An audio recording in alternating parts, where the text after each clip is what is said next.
Hello दोस्तों, तो कैसे हैं आप सभी लोग। आई होप कि आप सभी लोग अच्छे होंगे और अच्छे से स्टडी कर रहे होंगे।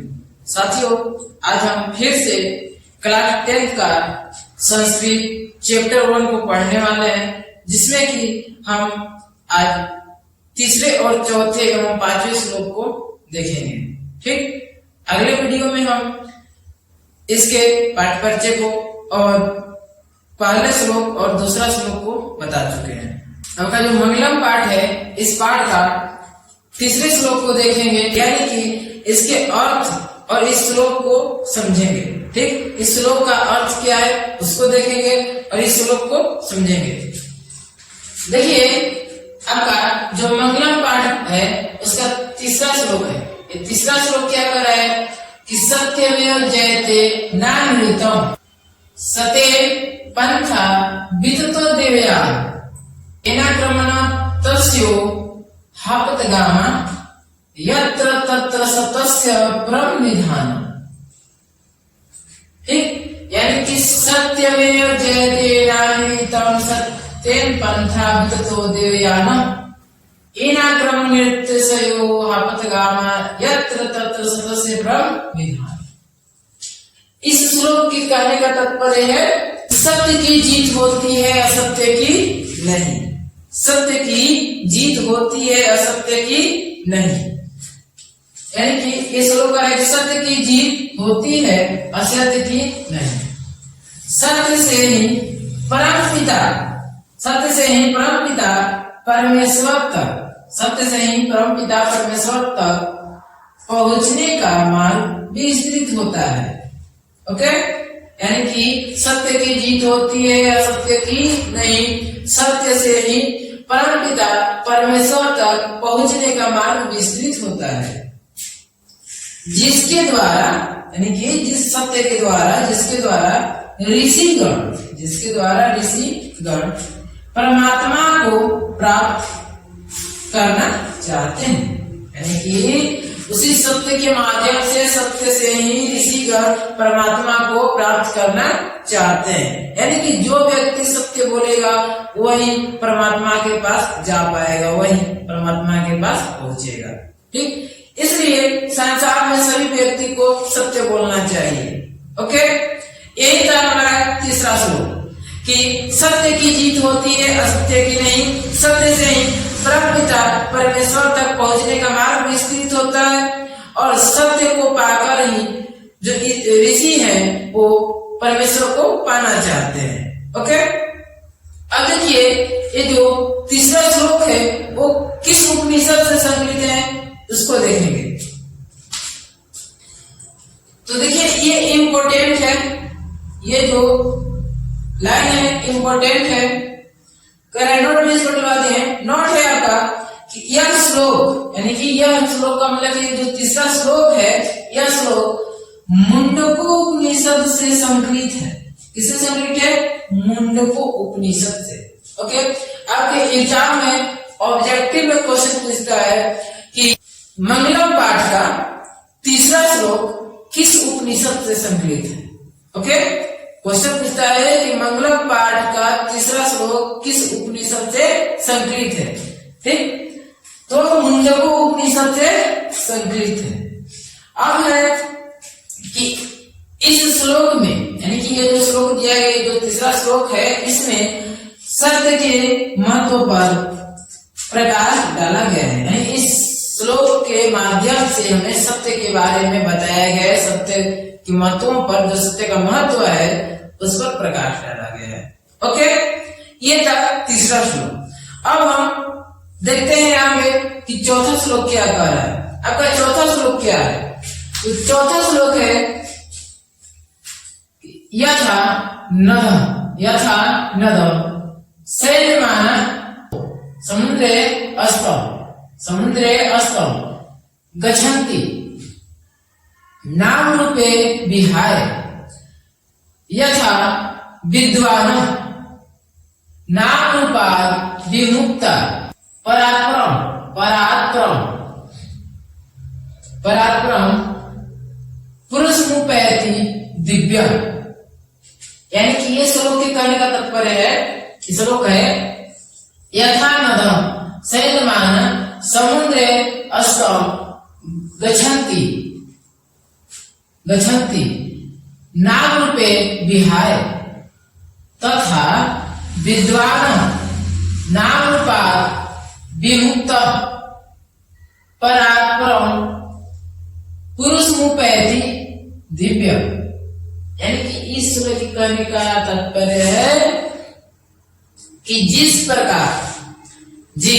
प्रकार बहती हुई नदियां, यानी कि जिस प्रकार बहती हुई नदियां समुद्र में मिलकर अपने नाम और रूप को छोड़ देती हैं, ठीक उसी प्रकार से विद्वान लोग दिव्य प्रकाश पाकर अपने नाम और रूप को त्याग देते हैं। ठीक, यानी कि इस श्लोक के कहने का तात्पर्य है कि जिस प्रकार से बहती हुई नदियां समुद्र में मिलकर अपना नाम और रूप त्याग कर, अपना नाम और रूप को छोड़कर त्याग कर समुद्र में विलीन हो जाती है, समुद्र में मिल जाती है, ठीक उसी प्रकार विद्वान लोग दिव्य प्रकाश पाते ही अपने नाम और रूप से मुक्त हो जाते हैं। अपने नाम और रूप से क्या होता है, मुक्त हो जाते हैं, नाम और रूप को छोड़ देते हैं। ओके, अब देखिए ये था आपका चौथा श्लोक था। अब देखिए चौथा श्लोक क्या है, किस उपनिषद से सम्मिलित है, इसको देखेंगे, जो कि ये भी एग्जाम में पूछता है कि मंगलम पाठ का चौथा श्लोक किस उपनिषद से सम्मिलित है। ओके, देखिए ये भी इंपॉर्टेंट है, जो नोट है इसको नोट में लगा दिए। भी जो मंगलम पाठ का चौथा श्लोक है, यानी कि यह श्लोक मुंडको उपनिषद से सम्मिलित है, यानी कि यह श्लोक भी मुंडको उपनिषद से ही सम्मिलित है।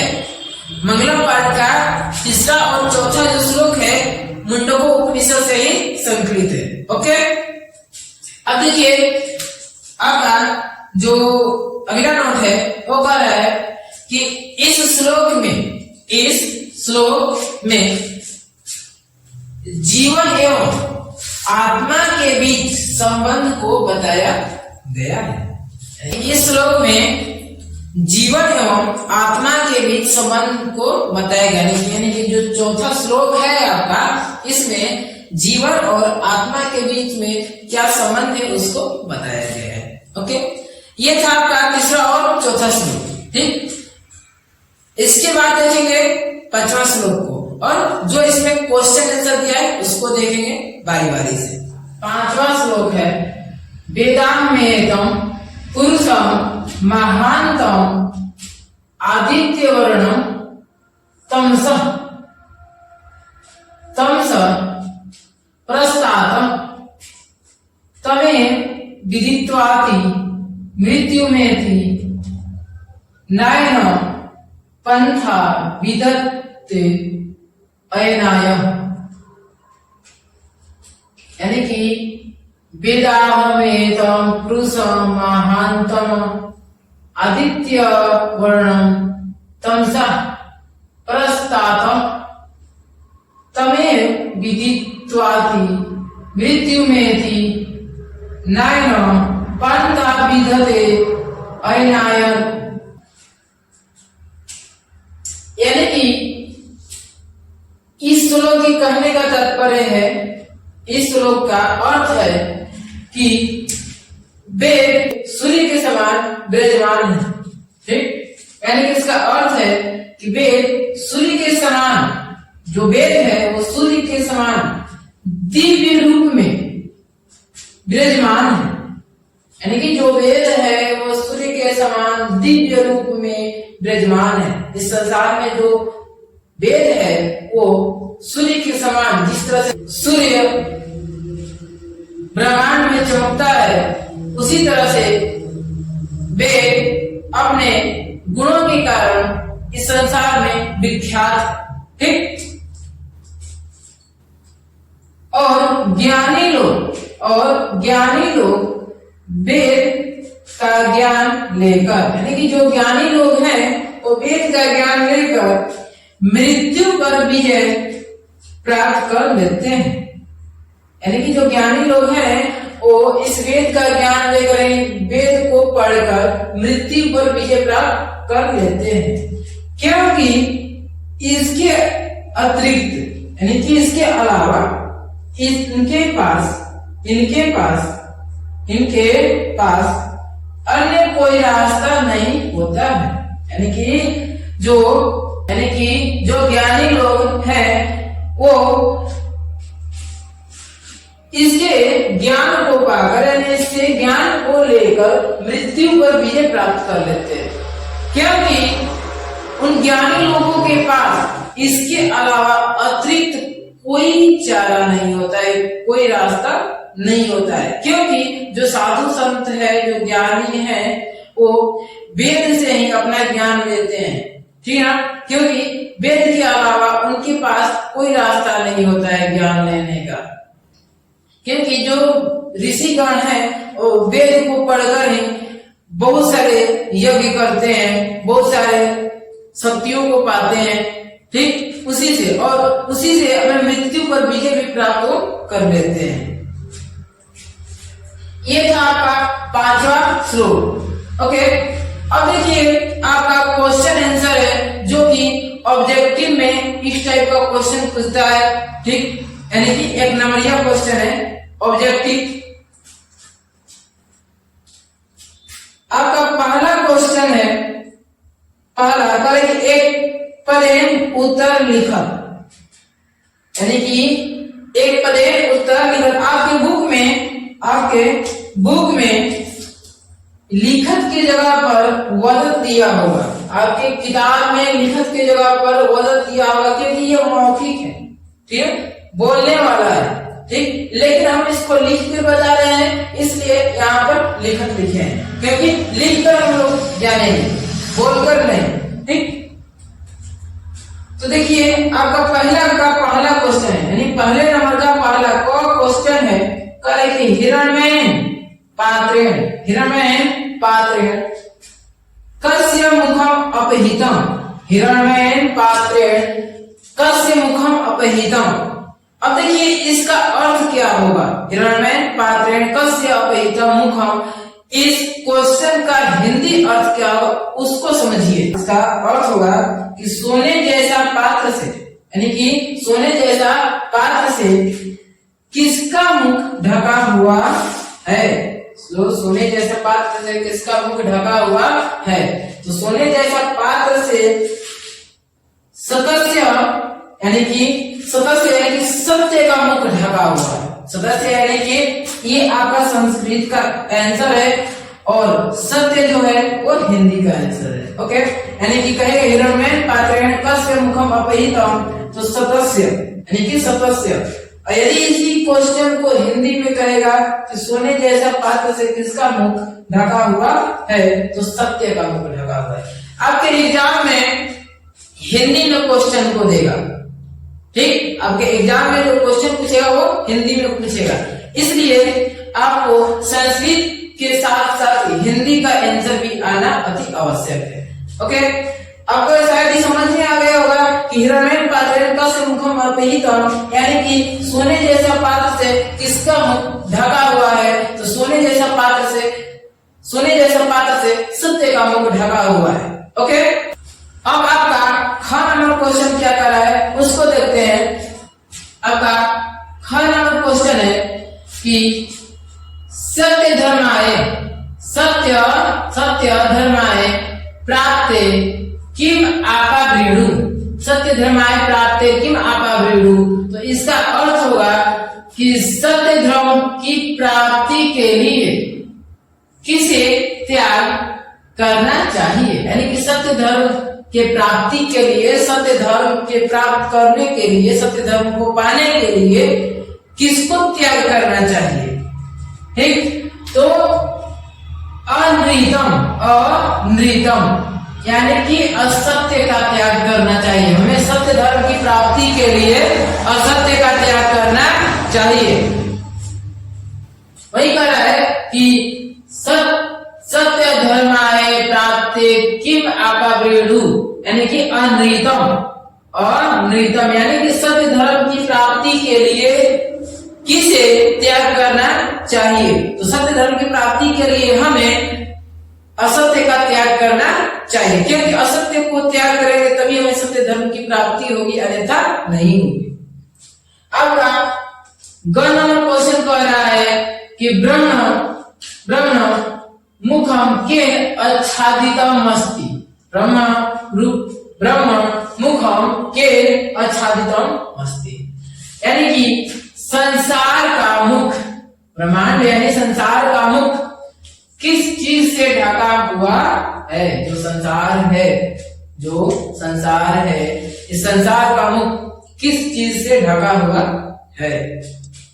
तो इस संसार का मुख यानी कि सोने जैसा पात्र से ढका हुआ है। इस संसार का मुख सोने जैसा पात्र से ढका हुआ है, लेकिन संस्कृत में इसको लिखेंगे हिरण्य पात्रेण, यानी कि ब्राह्मण मुखम के आच्छादितम अस्ति, तो हिरण्य पात्रेण यानी सोने जैसा पात्र से, ठीक ना। इस संसार का मुख किससे ढका हुआ है, तो सोने जैसे पात्र से ढका हुआ है। घ नंबर क्वेश्चन है महतो महियान क, यानी कि महान से भी महान क्या है। महतो महियान क यानी कि महान से भी महान क्या है, महान से भी महान, इस संसार में महान से भी महान क्या है। तो महान से भी महान आत्मा है, इस संसार में महान से भी महान क्या है, तो आत्मा है। ओके, अब आपका अगला नंबर क्वेश्चन पर है, अगला नंबर है अड़ो अड़ियान क, यानी कि औरु से भी सूक्ष्म क्या है, औरु से भी सूक्ष्म क्या है। अड़ो अड़ियान क औरु से भी सूक्ष्म क्या है, तो औरु से भी सूक्ष्म आत्मा ही है, यानी कि आत्मस्य, संस्कृत में इसका होगा आत्मस्य, यानी औरु से भी सूक्ष्म आत्मा ही है। आत्मा जो है आपको श्लोक में भी बताए थे कि औरु से भी सूक्ष्म क्या है, आत्मा है, ठीक। तो आत्मा जो है इतना छोटा है कि उसको हम देख नहीं सकते, ठीक। इसलिए अणु से भी सूक्ष्म क्या है, आत्मा है। ओके, आपका 4 नंबर क्वेश्चन कर रहा है कि वृद्धि व्याधे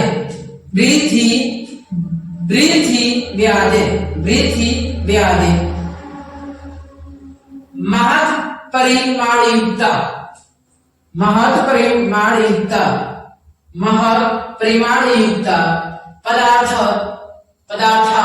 पदार्था महत,